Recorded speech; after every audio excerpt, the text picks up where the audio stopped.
Hello friends, welcome back to my channel. In today's video, I'm going to discuss about string buffer and string builder classes in Java. So I have already covered string class in Java. I have created around 4 videos for that. Almost I have tried to cover all the method. So you can go and certainly watch that playlist. So today I'm going to discuss about string buffer, string builder and differences between string and string buffer and builder and methods of string buffer and string builder. So let me start with string buffer class. String buffer is class in Java. As we all know, all the classes in Java, they have the base class as object. So similarly, string buffer is also having base class as object and it is implementing two interfaces. So what is string buffer? It is very similar to string class, but only the major difference is that string is immutable and string buffer is what? Mutable. So it also stores what? Sequence of character, but you can modify that character. Another major difference between string and string buffer is that string buffer is thread safe. What I mean to say that if multiple threads are using same instance or same object, then whatever operation you are performing on that object or that instance, they will be in serial order, or I can say they are in consistent state. So that is what advantage of string buffer class. So one point is that it is mutable. Second point is that all the methods in string buffer are synchronized, so there is no problem of inconsistency. So now let's discuss different constructor and methods available for string buffer. A total 4 constructor we have. I have taken only 2 constructor which are the important one. So number 1 is what? String buffer, and you have to pass what? Capacity. Now what is capacity? The number of character this class can store is nothing but capacity of string buffer. So by default it is having 16 as its default capacity. But if you want to define capacity more than 16, you can use this constructor. I must suggest that always use this constructor, because if you provide capacity in advance, or if you know how many characters you are going to store, then it will be good, because for increasing capacity it takes time. So therefore somewhere performance will be reduced. So here you can pass capacity. Default capacity is 16. Another constructor we have as string buffer, which is taking string as parameter. So you can pass string literal or you can pass string object for initializing your string buffer class. Okay, now then we have different methods like append, capacity, delete char, insert, reverse. Now let's go to IntelliJ and try all these methods. Before starting string buffer, I would like to show you string, how it acts as immutable. So let me create one object of string. String s1 is equal to new string, and in that what I'm doing, I'm passing CS corner. Now what I'm going to do, I'm going to change this string by concatenating it with some another string. So I'm trying to print this S1. I have concatenated this S1 with Java, but I'm going to get in my output only CS corner. So let's run and see. So as you can see here, what I'm getting CS corner on these. I have concatenated Java, but still I'm not getting CS corner Java, because string is immutable. If I store this in some another variable and then if I try to print it, then definitely I'm going to get CS corner Java as my output.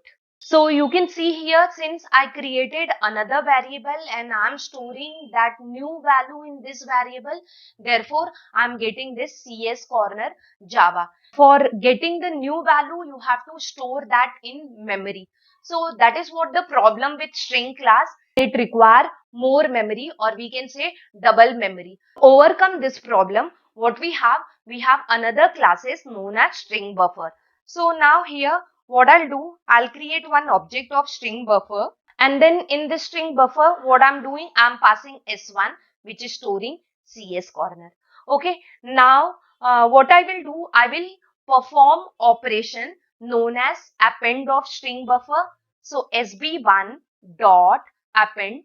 What this append method does, it appends a string after your original string. So you can see the parameter which we can pass to this append method. You can pass any kind of parameter, integer, float, character, object. I'm passing what? I'm passing string. So append, and then in double quotes, I'm giving what?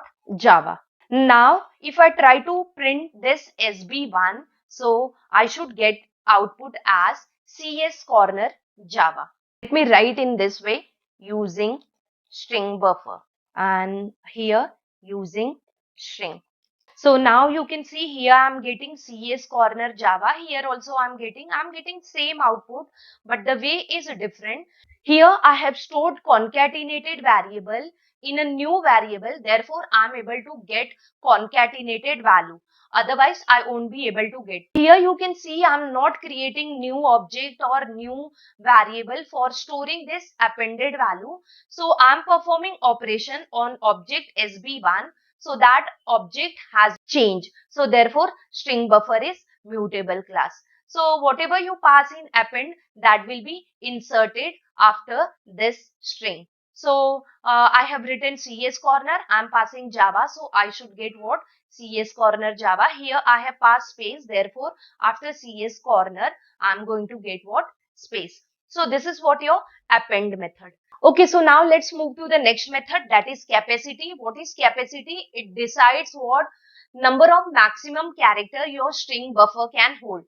So the default capacity is 16. If I try to print capacity after this statement, then it is not going to give me 16 because I'm using constructor. In that I have passed what? String. So in my default capacity, the length of this string will be added. So my default capacity was 16 and in that the length 8 will be added. So I should get what? 24 as my capacity. So now let's run and see whether we are getting 24 or not. So you can see it is showing me capacity as 24. Okay, so what I'll do, I'll create one more string buffer object and in that I'm not passing any string. So it will be SB2 and then what I should do, I should print what capacity of this SB2. So here I should get as what? 16 because that is the default capacity. So you can see now SB1 it is showing 24, for SB2 it is showing me 16. So the default capacity is 16. If you want to assign any other capacity, you can do. So if I make something over here, for example, I am writing 50 as my capacity and then if I try to print here, I am going to get what? 50 as my capacity. So now it is showing me what? 50 as my capacity because I have created string buffer object with default capacity as 50. So this way you can create capacity also. So one more thing I would like to mention over here, suppose you are creating any string buffer object without passing capacity or string, then whenever the capacity or whenever the character exceeds 16 in length, then automatically capacity gets double. My character length is greater than 16. So my new capacity is going to be 34. So let me show you that how I'm getting 34. So here I'm printing capacity, that is what it will come 16. Now in my SB2, let me add something. So again I'm writing append. So I'm writing CS corner Sunita Rai. So I hope this is going to be greater than 16. So now let's find out capacity of SB2. So you can see what I'm getting 34 as capacity. Why? Because if you see length of CS corner, it is greater than 16. So if length becomes greater than 16, that is greater than default capacity, then what it does, it applies one formula, that is 16, or I must say old capacity multiply by 2 and then add 2 to it.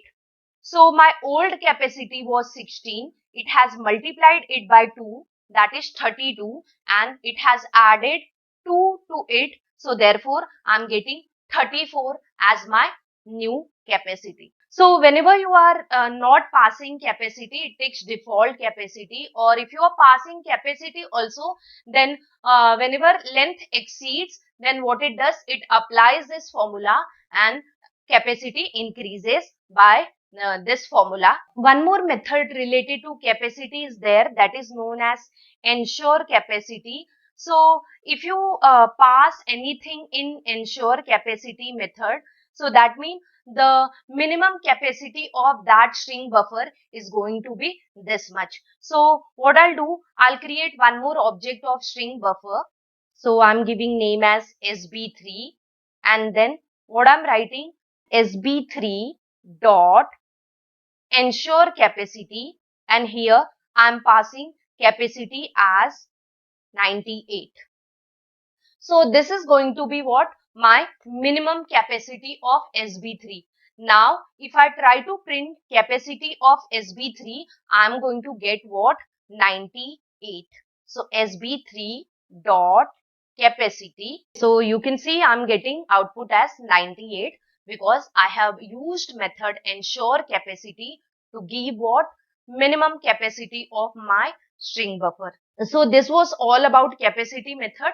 Okay, so now next method we have as delete. So I'm going to use SB1 for deleting my string. Let me print SB1, and then after that, what I'm going to do, I'm going to delete some character and I'm going to print SB1 dot delete. You can see it is taking two parameters, starting index and ending index. So I'm going to pass starting index as 4 and ending index as 7. So what it will do, it will start from 4th and it will delete the character up to what?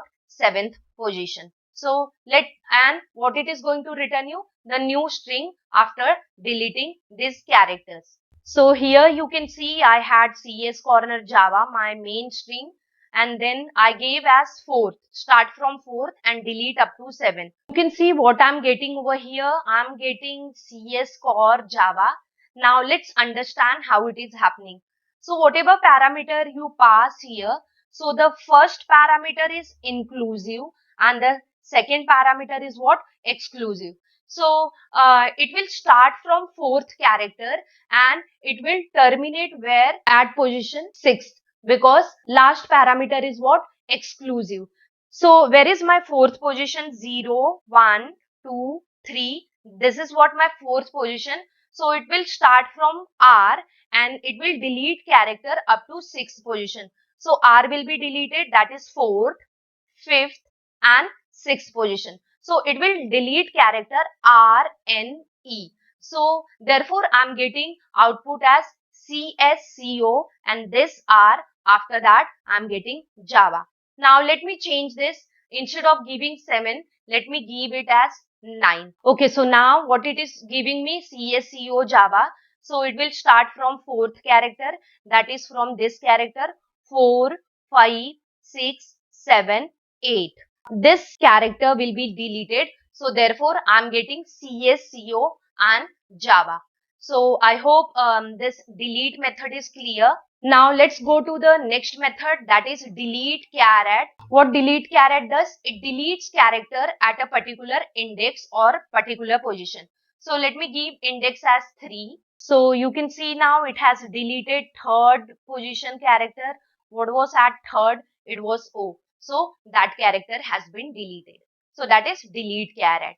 Now then we have one more method, insert. You can insert character or a string at a particular position. So again, sout sb1 dot insert. So you can see we have so many methods for insert. You can insert integer value, char value, anything you can insert. Okay, so you need to pass offset from where you want to start the insertion and the string which you want to insert. So sb1 dot insert, I'm passing starting offset as 3 and in string I'm passing I love. So let's see what output we will get. So I have passed 3rd position. So it is starting after C, and since I have given space before this I, therefore I am getting space before this I, and I love Java is what my output. Okay, so this was nothing but insert method. You can insert anything into your string. Now the last method is what? Reverse method. If you want to reverse your string, that also you can do. You don't have to write any logic for that. Already we have built-in method known as reverse. So let's run it. So here you can see I'm getting reverse of this string. Okay, so this is all about string buffer. It is mutable. You can see it is changing your string. Whatever operation you are performing, it is changing your original string. Since string buffer is synchronized method, therefore you can see we are not getting any data inconsistency problem. So whatever operation you have done previously, that is reflected into the next operation also. Another class we have as string builder, which is also used for manipulating your strings variable. So the major difference between string buffer methods and string builder method is that string buffer methods are synchronized and string builder methods are not synchronized. But only the problem with string buffer is that it works slower because of synchronization. So if you want to run faster, you can make choice of string builder. Here are few constructor of string builder. Same constructor it is having. Even methods are also same. Just only the difference is that they are what? Non-synchronized method. So you can use this class also for manipulating your strings. So that's all related to string buffer and string builder. So this completes what my today's video. I hope you have liked the example which I have shown, and I hope you have understood the topic also. So friends, if you have understood the topic, click on like button and don't forget to subscribe my channel. Also share my video as much as possible. And whatever doubt or programming you want from me, you can put in comment box. I can help you in that. Thank you friends for watching my video till end. See you in next video. Till that, bye bye and take care.